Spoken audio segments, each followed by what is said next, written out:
Biotechnology has created powerful weapons against disease, but these have not translated to cures because many drugs are delivered as unstructured mixtures that fail to reach the right cells at the right time. Flashpoint Therapeutics ends this gamble through a revolutionary nanotechnology platform that precisely controls drug components, structure, and timing. This technology has shown promise against debilitating cancers in humans. It has transformed ineffective drugs into highly potent treatments in models of breast, lung, skin, prostate, brain, cervical cancer, and lymphoma. Flashpoint will bring the same benefit to patients by building a pipeline of next-generation drugs for multiple cancers and other diseases. The bold Saudi 2030 vision has materialized in bringing this revolutionary approach first to Saudi Arabia. In partnership with inventor Chad Merkin, winner of this year's King Faisal Prize, and internationally renowned executive and cancer biologist Adam Margolin as CEO. The first drugs will be tested and brought to patients in the world-class hospitals in Saudi Arabia. This revolutionary nanomedicine, born from Saudi vision and leadership, will save lives around the world. Adam, you can speak to the panel. Yes, to the panel. Yes, okay. Imagine that you're locked in a room and there's a ticking bomb on the other side of an uncrossable chasm. So in desperation, you just throw wire cutters at it and hope that they just happen to land on the right combination of wires at exactly the right time. You can think of cancer as that ticking bomb in our body, and biotechnology has created powerful weapons against it, but they've not translated to cures because, like defusing a bomb, defeating cancer requires precise, coordinated interventions. But drugs today are delivered as unstructured mixtures that cannot control where they go or when they activate. Flashpoint overcomes these limitations by transforming unstructured mixtures into precise nanostructures that precisely control the combination of components that are co-delivered into cells in optimized structure and timing of activation, and delivers these exactly into the right target cells. This overcomes the key limitations that have prevented biotechnology advancements from translating to cures and develops a next-generation therapeutic approach that can finally bridge that chasm. As evidence of that, for a nanotechnology immunotherapy delivered to mice, we observe that 35 times more of the components are delivered into cells.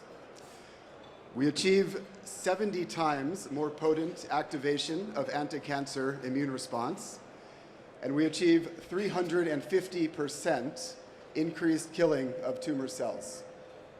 This all amounts to that therapies that are ineffective when delivered in their conventional form are transformed into cures.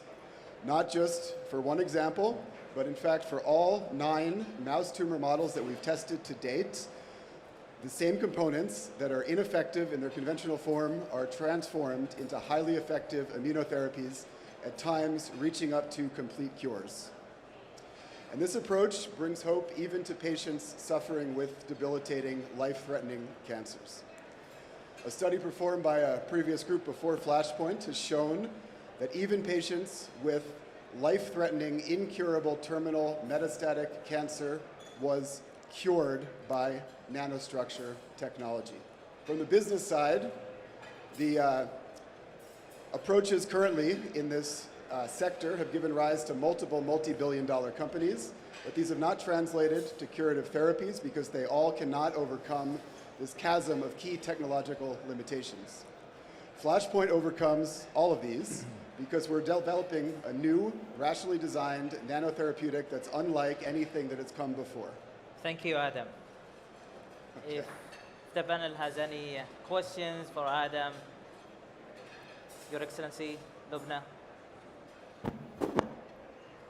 Well, I will leave to the esteemed the technical question. I just want to vote for the mission. I think cancer obviously is, as indicated in the beginning, a ticking bomb. It's a big scare. It keeps many individuals and families awake at night worried about what is going to get them. So I think as we have people working on longevity, people working on quality of life, reducing the cost of healthcare, these kind of innovations and solutions, by all means, tick all of the boxes, whether you think about it at the individual, family, even at the corporate level. When I was CEO of Saudi Aramco, and we looked at what are the things constraining the company, healthcare and productivity of our employees, including the incidence, the high incidence of some types of cancer, was one of the issues we discussed on the board and around the management committee table. Surgery and long-term cures are costly, so something like this gets me excited, and once again I would vote for it. When I heard about this, I talked to our Saudi FDA and they called me back. They said, thank you very much for sending them our way. We will do an accelerated clinical trial introduction into the Saudi population. Thank you for your support on this, and they will do their clinical trial in Saudi because of the help that you are Exactly. providing. Thank you. Adam, thank you. Very good presentation. I'll leave the technology part and the medical part to all the experts here. Let me ask you, who are your competitors and what gives you the edge? And also, quick question, you've done this on mice now. When are you ready to go to human? So how far are you from there? And what do you need other than money from the health sector? Great questions. Okay.